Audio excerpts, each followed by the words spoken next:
Okay, we're going to go over multiplying fractions today, and I'm going to record this one and go through the examples because the videos that I have been using and that you've been working through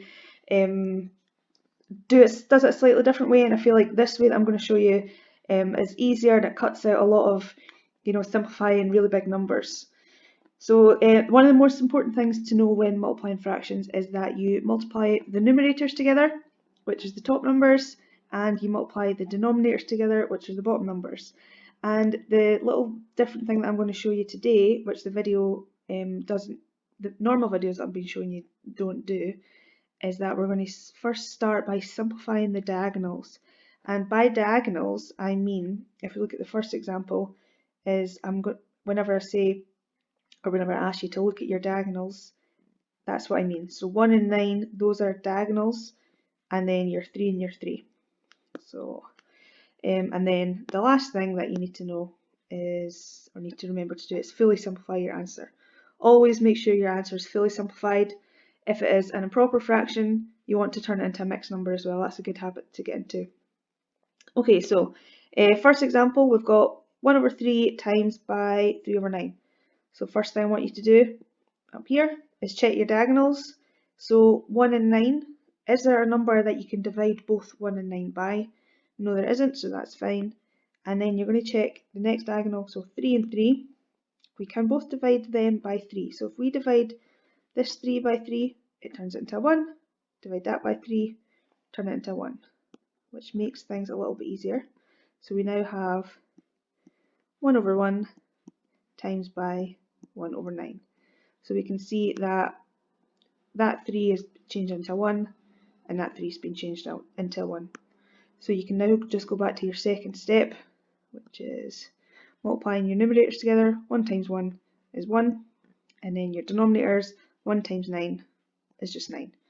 Double check, it's fully simplified, and that is your answer. Okay, so our next example, we're going to first check your diagonals. So we've got 8 and 6. Is there a number that we can divide both of them by? Well, we can divide them both by 2. So divide 8 by 2 to give you 4, and then divide your 6 by 2 to give you 3. You can check your next diagonal, 9 and 5. There isn't a number that we can divide both of them by, so we just leave it as it is. So this changes to 4 over 9 if you replace that 8 with your 4, multiplied by 5 over 3. Then you're going to multiply your numerators together, so 4 times 5 gives you 20, and then your denominators together, 9 times 3 gives you 27. Double check, make sure it's fully simplified, which it is, so that is your final answer. Third example on this, first step, check your diagonals. We've got 4 and 8. Is there a number we can divide both of them by? Well, we can divide them by 4. 4 divided by 4 is 1, 8 divided by 4 is 2.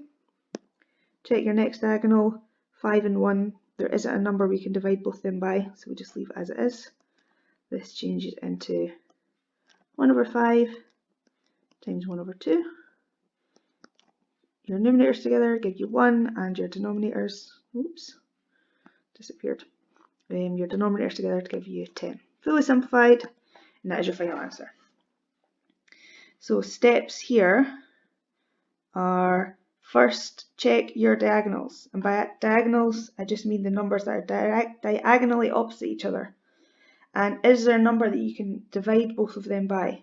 If so, go ahead and do it and simplify it down. It just cuts out any need to simplify much bigger numbers later on. So this was silver level. I'm going to go on and look at some gold level questions just now. And oh dear.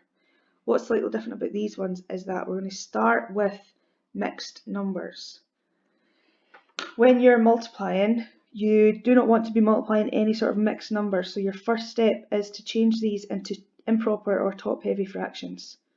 Okay, and to do this, your denominator of both is just going to stay the same, so it's worthwhile putting that in just to stop any sort of confusion. And if I get my highlighter, we're going to do 3 times 3, which is 9, and then you add on your numerator, which is on top. So 3 times 3 is 9, add on your numerator to give you 10. And the next one, 1 times 8 is 8, and add on your numerator to give you 11. And now we're just back at our sort of silver level questions. Once we've changed our mixed numbers into improper fractions, let's go ahead and check your diagonals. 10 and 8, we can divide both of them by 2, change that to 5 and that to 4. Check your next diagonal, 3 and 11, we can't simplify that any further.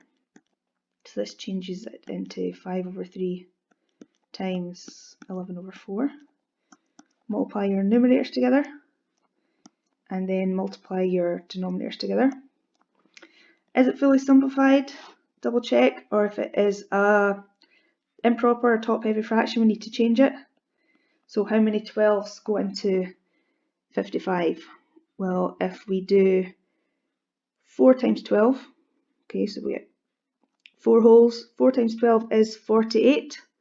So then your remainder, or whatever's left over, is 7 over 12. And that is your final answer. And make sure this last part here is fully simplified, which is. Okay, last example. Again, we're starting with improper fractions. So we need to, mixed numbers. We need to change them into improper fractions.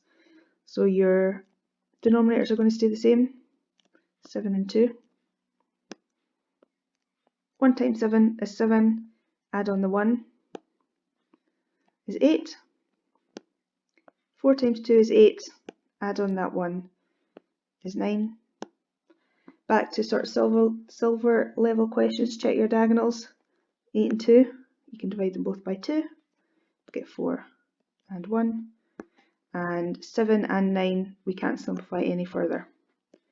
So we're going to be left with 4 over 7 multiplied by 9 over 1. Multiply your numerators together, get 36 over 7. And here we have an improper fraction, so we want to change it into a mixed number. How many, so this is 36 divided by 7, so how many 7s go into 36? Well, we get 5, because 7 times 5 is 35, and we have 1 left over. And that is your final answer. So I'm going to pop up 2 sets of questions, silver level questions.